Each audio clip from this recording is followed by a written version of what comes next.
I've been telling you, watch the weather. Every day the weather's getting worse and worse.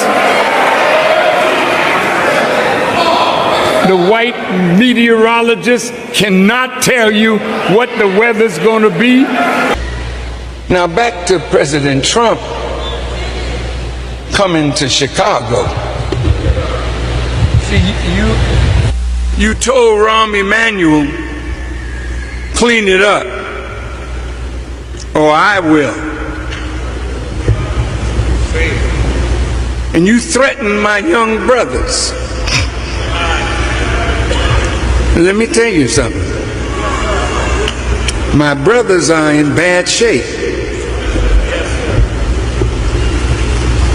And I have warned all of you. I told you that the army was coming. I told you to get your act together and clean up your act, because they're coming with a mind to slaughter us. Have I said it? Not just for a year, but for 3 decades. I have been warning you about the government of America planning a war, not only with a Muslim overseas, but with black people and the nation of Islam in America. Have I not done that? Yes,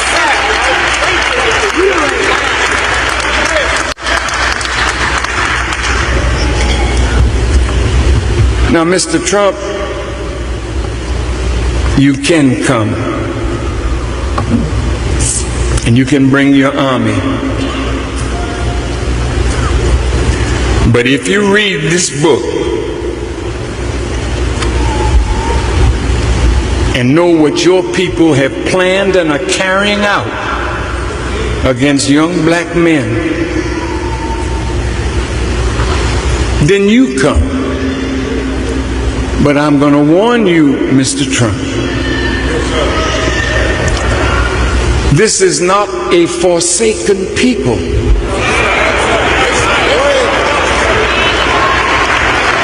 And the God that we serve has promised us that he would fight our battles. We don't have no gun to equal yours, but we got a God. Check out the West Coast. You never seen no rain like that. You haven't seen nothing yet. Hey, in the Middle East, y'all think that Dubai is a nice place to run and hide now? You can get in the hotel and order some liquor in a Muslim country. They might even have a pig foot there for you.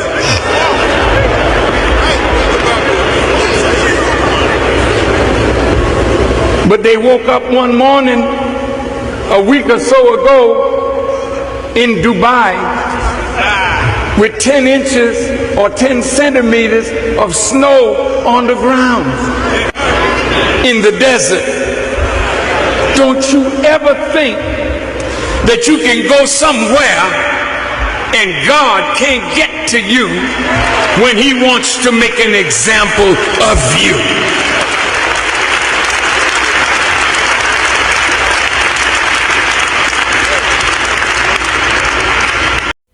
Hello brothers and sisters, welcome back to the channel. I'm hoping that you are doing great from wherever you're watching this video from. And as you know, I'm your host and presenter Eugene Stories.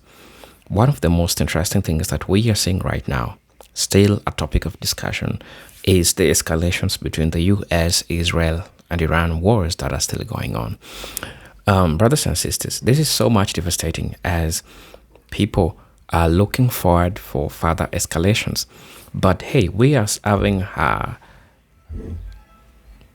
a wave, and a wave is something that is so much observational.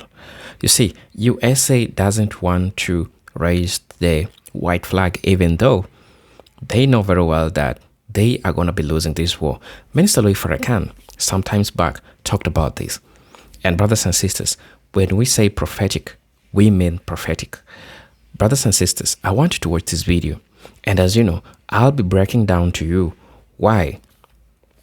And I'll be breaking down to you the prophecies that Minister Louis Farrakhan gave that we are still saying today in regards to US, Iran, Israel war that is happening right now.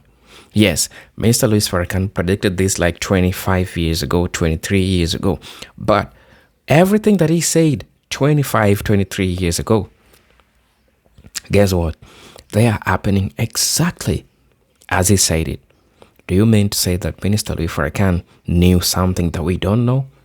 I don't really think so, because these are geopolitical stances that you see are happening, that you see when you follow the pattern, because we have professors like Jiang Shojin that has also talked about the enormous fall of the United States in regards to the US-Iran war. We have different professors that like Jeffrey Sachs that have also talked about this. But there's something special about Minister Louis Farrakhan, that he talked about it. And we are seeing this happening today, brothers and sisters. I want us to watch this video, and then I'm going to be back. I'll be sharing my 2 cents in regards to this. And for those who are watching me for the first time, brothers and sisters, I'm just asking you to please subscribe to the channel, join the membership, and really get to see what I can offer you. For those who are always coming back, supporting my channel by watching my videos, man, I'm really, really grateful for the support that you all are giving me. For those who are always, sharing my videos, commenting down in the comment section, you are part of the family, and I'm really, really grateful to have you on the channel. So without saying much or without further ado, so let's watch the video. I'll be back. I'll be breaking down to you the things that Minister Louis Farrakhan prophesied, and we are seeing them today. So let's stay tuned. I'll be back. So I'm saying to Mr. Trump, not being disrespectful, I'm going to talk to you about him now. Who is he?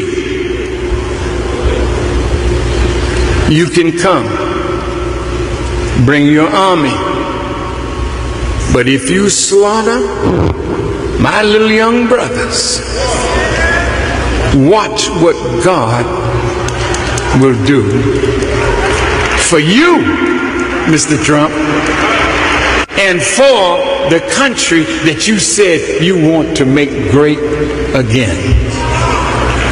That's not going to happen, Mr. Trump. America will never be made great again. Her days of greatness are over. The God of justice has come, and America now has to pay for what she has done.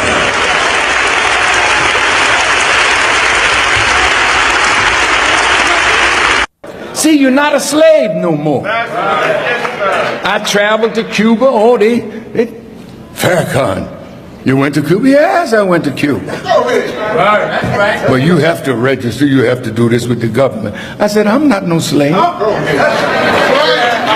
said, I'm a free black man. I go where I want to go, when I want to go, with who I want to go with. We're going to have to take that kind of attitude today. Either you're free or you're a slave masquerading like you're free.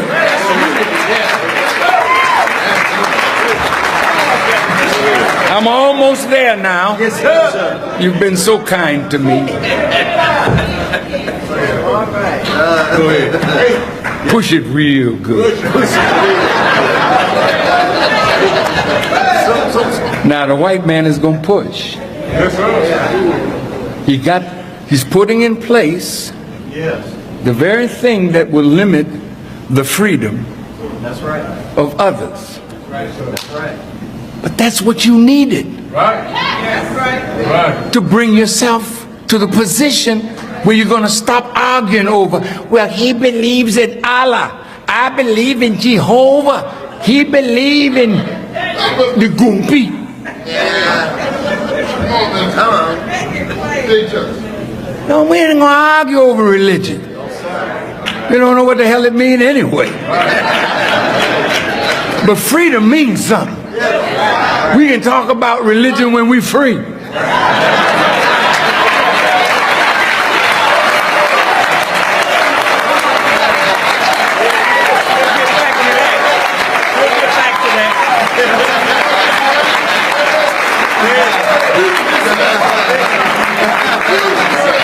So my message to Mr. Trump, push it real good. Push it so good that black people say, I'm out of here. I can't take it no more. But where are we going? Go ahead. Where are we going? Oh, shut up. The earth is ours. Talking about go back to Africa? Yeah, we could go back to Africa. We paid the price here. But we paid the price for this.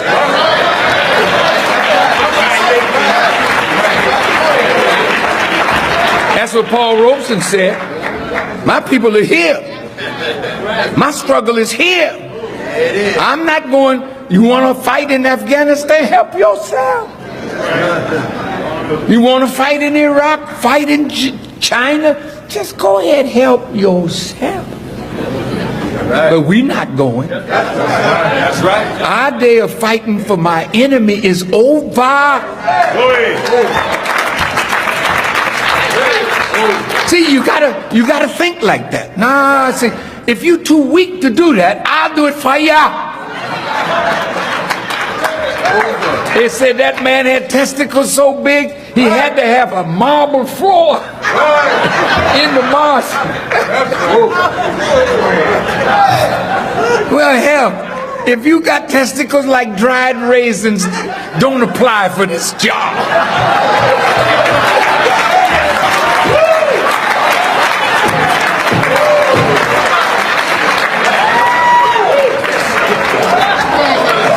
This is a job for men and women with strength and fortitude.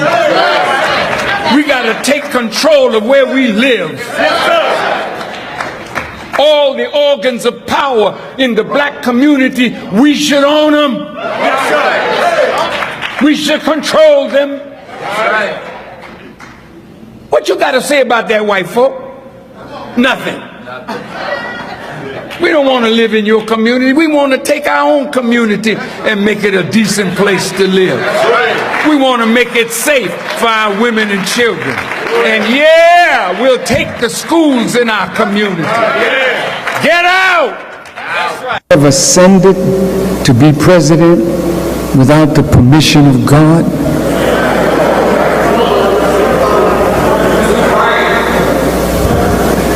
Don't you think Allah is interested in who the President of the United States is, since we've been sentenced to 400 years of evil from them, and this man is now the President? Don't you think God has something to say about that? But the question is, what does God say? Because he's been appealing to you. Come out. Come out of her, my people, that you be not partakers of her sins and her plagues, for her sins have reached unto heaven. Come out! Not me. This is the way you think? Yes, sir. Where would we go? That's right. Well, God, I don't trust you.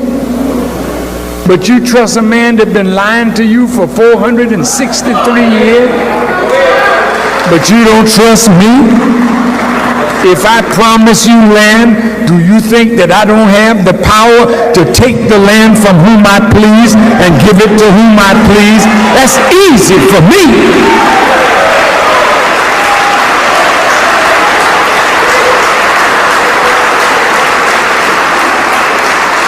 Now, you heard Elijah and you heard Malcolm. We didn't talk about integrating with white people. We talked about separation from them. Okay. You said, I ain't separating. I'm going to get mine right here. Okay. Let's go sit in. Let's have freedom rides. We're going to march. They whooped the hell out of you, put you in jail, cattle prodded you, and 50 years after Martin, where are you now?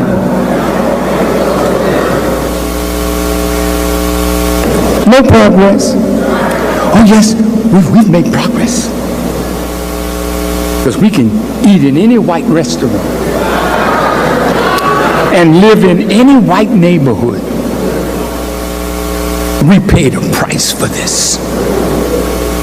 But every time you moved in, they were angry, they moved out. Every time you made advancement at their expense. Listen to what I'm saying now. Everything white folk conceded to us, you called it a victory. They called it their defeat. So when Mr. Trump came to power, he's the savior for the alt-right. The little white boy that you call a cracker, that's Mr. Trump's very faithful follower. And we done tracked Mr. Trump down. His father, Mr. Trump's father, grandfather, came to America, you know. He wasn't involved in the slave trade.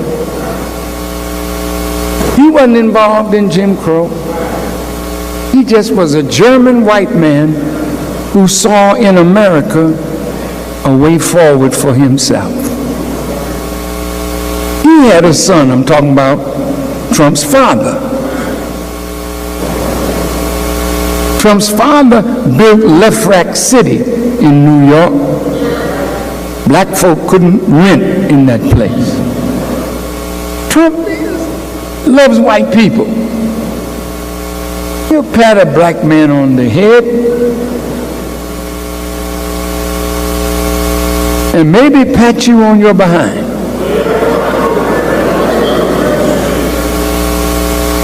He may suffer from diarrhea,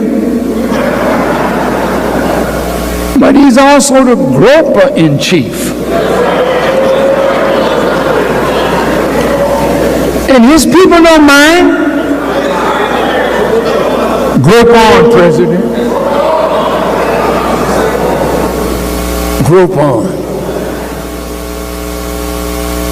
Hey, man, you standing up now. Bless your heart. And the flag is on the field. And Kaepernick, with all his white showing, like Farrakhan, he takes a knee. And the others say, I'm taking a knee too. And Mr. Trump comes out, I long for the day. And when they disrespect our flag, you would say to that son of a, you're fired! And with a lot of force, fired!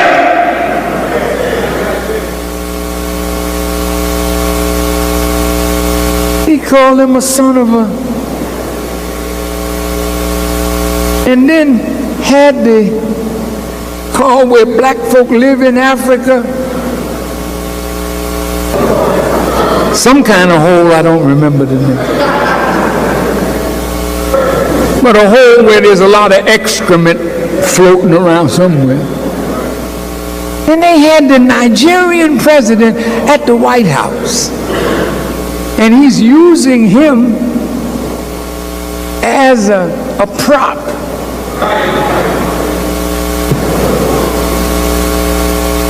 And the poor president, I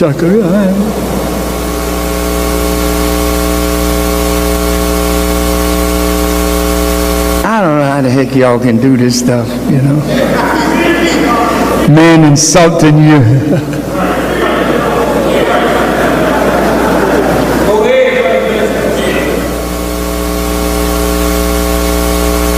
Then he got about $12 billion or more, and the president buying weapons.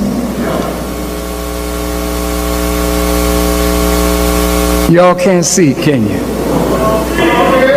Now look at this. See, you want to take down the statue of Robert E. Lee? You telling white people you can't fly the Confederate flag? What do you think these white folk think?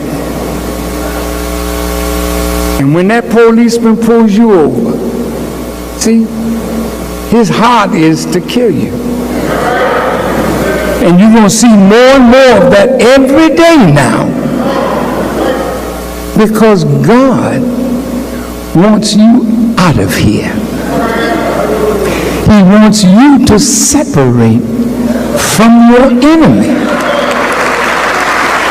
So he put Trump where Trump needs to be,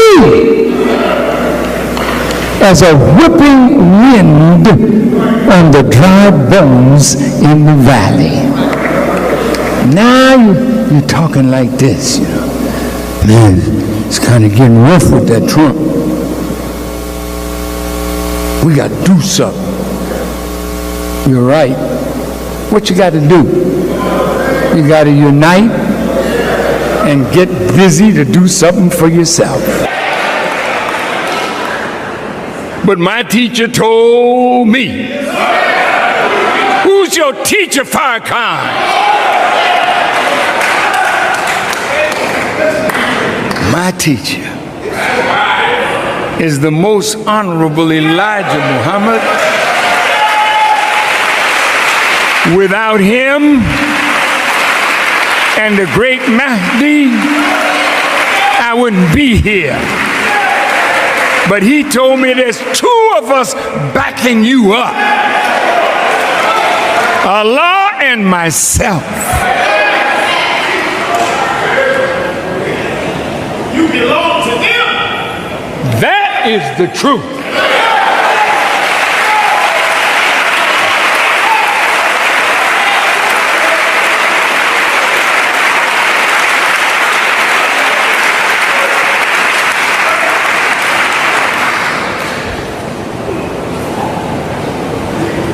They're worried about the weather. The president knows something. He said he don't believe in climate control and that we can do something to stop this. Mr. President, you do have a point. If the scientists could cause this to stop, they would have done it. The scientists have a point, but the scientists don't create rain, hail, snow, and earthquakes.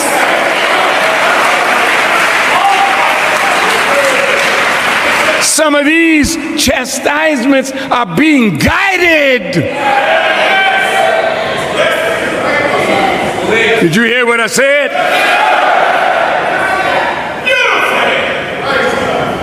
Who got power to guide a storm? And it destroys what the guide says. The Mahdi is not just a guide for human beings, he's a guide for the forces of nature itself.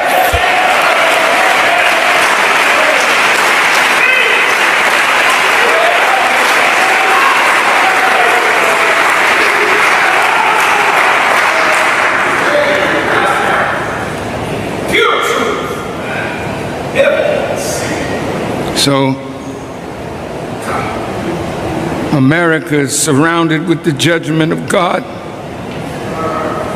Climate control is very important in the context of war. But there's no space on this earth that has received as much calamity from weather as the United States of America.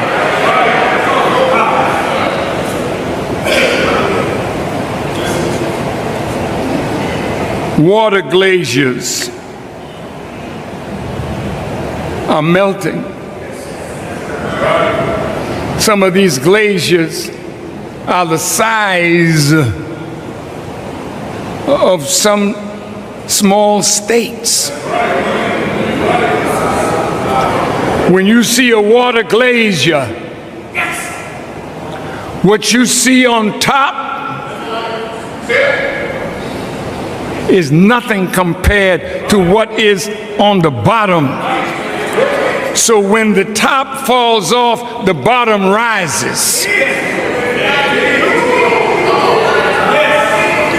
And when the top begins to melt,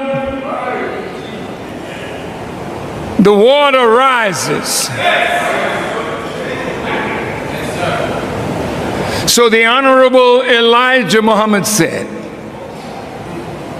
and the Holy Quran bears witness, that Allah would curtail this place on its sides. He said he wouldn't buy nothing on either coast.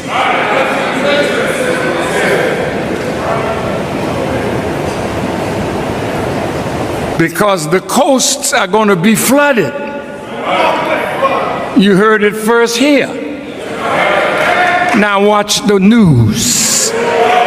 Bear witness that a messenger from God, a man taught by God,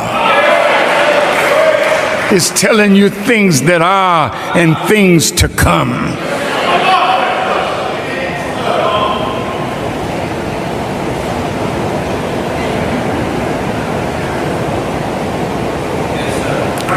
Heavy rain fell in Washington and flooded the White House. What did you say, Minister? Oh, you didn't hear?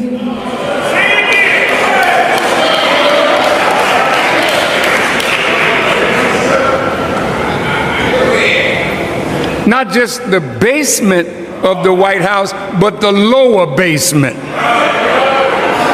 Levels down.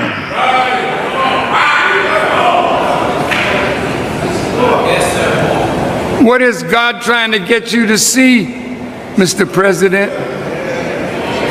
That He can touch you wherever you are.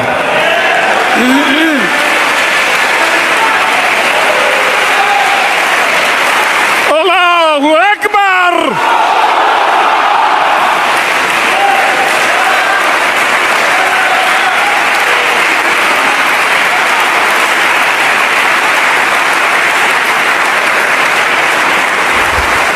The two earthquakes that hit California, 6.4 and 7.1 in an area in California where the Navy owns 100 million acres of land, a little more than that.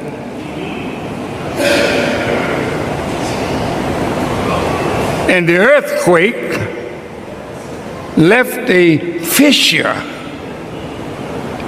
a crack in the earth's surface that could be seen from space.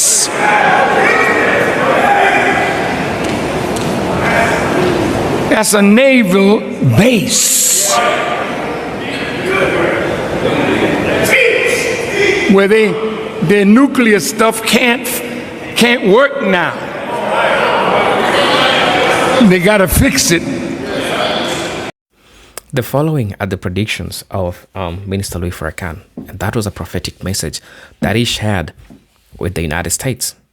So the first prophetic message that he shared with the United States is that the U.S. will be drawn into a direct military conflict with Iran's at Israel's insistence. Understand that Minister Louis Farrakhan repeatedly warned, particularly in his 2018 visit to Iran, to Tehran, and his October 13, 2019 holiday of atonement address, that America will be manipulated by Israel into pulling the trigger of war in the Middle East, using surrogates or direct force to target Iran. He urged President Trump and the US government to be very, very careful, because Israel pressure would bait America into an unnecessary confrontation that Iran had not initiated. This prediction materialized precisely in the 2026 conflict, when the United States and Israel launched a coordinated Operation Epic Fury on February 28, 2026. With nearly 900 strikes in the first 12 hours alone, the operation assassinated Iran's supreme leader, Ali Khamenei, and top officials, destroyed military infrastructure, and targeted nuclear sites. Actions widely reported as driven by Israel strategic demand and U.S. backing, confirming Farrakhan's forewarning that Israel will pull America into a war it did not need to fight. The second prediction: Iran will not be the aggressor, but will defend itself fiercely after being struck first.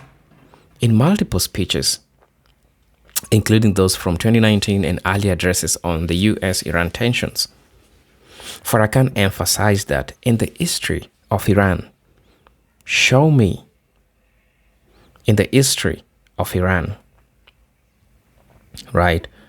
where they attacked some other nation unprovoked, portraying Iran as defender, ready to respond only when attacked. Unlike America's history of initiating conflicts for resources or dominance. He contrasted this with the US and Israeli actions, warning that any strike on Iran would provoke a justified retaliation. This came to pass exactly as described in the current war. The US-Israeli strikes were the opening salvo on February 28, 2026, described in the reports as unprovoked, after which Iran launched hundreds of missiles and thousands of drones targeting Israel. U.S. assets and regional allies, Iranian responses, its sites in Israel, the Gulf, and beyond validation, Farrakhan's prophecy of Iran as reactive rather than the starter of the wars. The third prophecy: the initial conflict will rapidly escalate into a wider regional and potential global war involving major powers. Yes, Farrakhan explicitly stated in his 2018 and 2019 warnings that the US triggered war in the Middle East will trigger another kind of war which will bring China, Russia, all other nations into a war. He described a chain reaction where one strike will draw in superpowers and destabilize the entire region.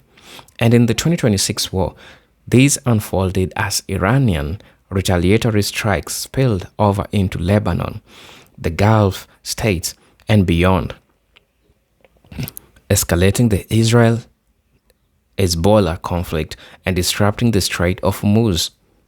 Reports of global economic shockwaves, diplomatic mobilizations, including European assets in Cyprus and concerns over Russia and Chinese responses, and fears of broader superpower entanglement have emerged, with conflicts now in its second month and threatening to pull in additional actors, directly mirroring Farrakhan's prophecy of an uncontrolled escalation. The fifth prophecy is America will suffer devastating consequences, potentially ending the nation as you know it.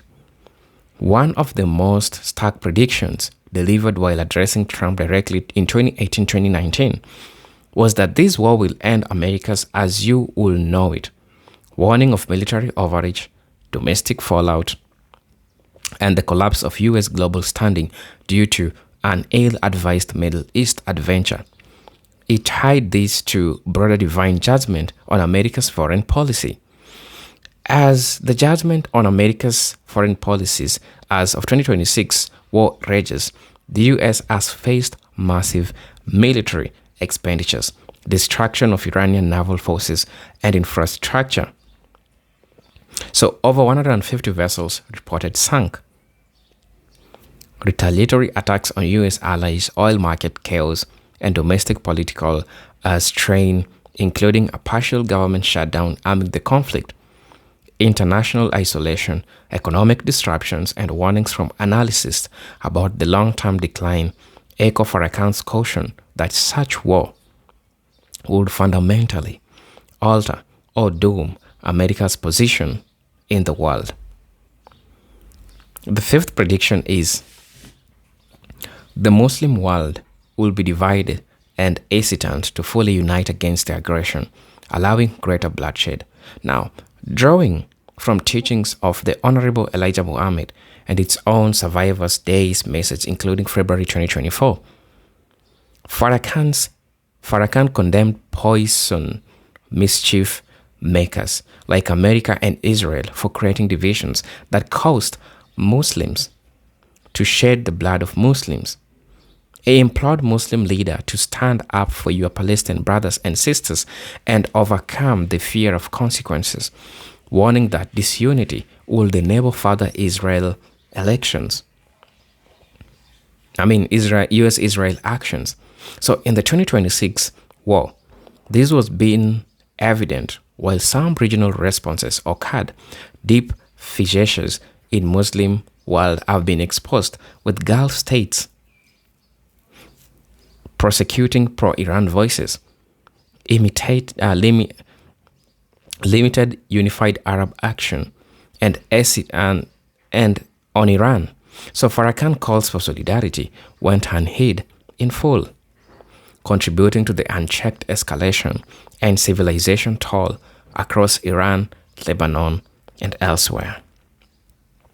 The sixth prophecy or prediction, Israel's action backed by U.S. will reflect a broader vision of regional conquest, but ultimately will lead to its own vulnerability. Now, in February 2024 Savior's Day address on the Middle East War, Farrakhan described Israel leadership under Netanyahu as harboring a vision for Israel to conquer the whole Middle East, comparing it to historical tyrants and predicting desolation for Jerusalem and the eventual return of land to Palestinians. He foresaw aggressive expansions leading to backlash. So, these aligned with the 2026 events where the U.S. backed Israel's strikes on Iran were part of the pattern of regional operations following prior Gaza and Lebanon actions, including assassinations and infrastructure destruction. Yet, the conflict has brought missile strikes back on Israel, heightened threats from the axis of resistance, and global scrutiny, positioning Israel in a precarious state that supporters of Farrakhan view as the beginning of the prophesied consequences he outlined. The seventh one is black and brown people in America, along with the oppressed globally, would face heightened domestic repercussions from the foreign war. Now, Farrakhan consistently warned his Iran-related speeches, 2019 in particular, that U.S. war abroad will carry severe consequences at home, especially for black and brown communities. The poor and the oppressed will bear the burden of military spending, domestic instability, and policy neglect while Americans pursue endless conflicts. He framed this as part of the divine reckoning in the ongoing 2026 war. amid reports of massive U.S. resources allocation to operate the Epic Fury, a partial government shutdown, rising oil prices, and economic fallout.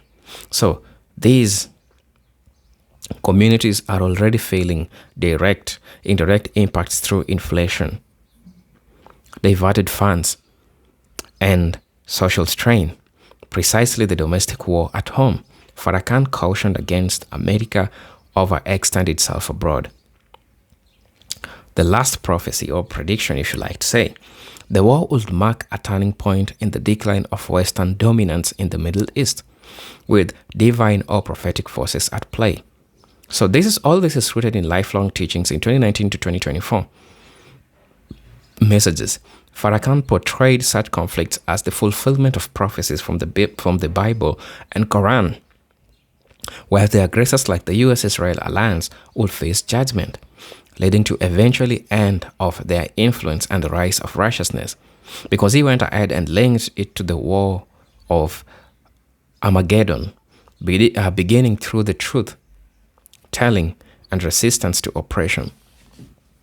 The 2026 war scales, killing top Iranian leaders, disrupting global energy via Strait of Hormuz, now involving tolls of Chinese yuan in some reports, displacing millions and sparking worldwide shockwaves, has been interpreted by his followers as the exact fulfillment, signaling America's retreat from the region amid plenty of bloodshed, as Elijah Muhammad foretold, and broader unraveling of the older Farrakhan long predictions. So brothers and sisters, please let me know what you think and feel about this. And as you know, I'm your host and pray Zentai Stories. But until then, let me see you in my next video. Peace, love, and harmony. Salam.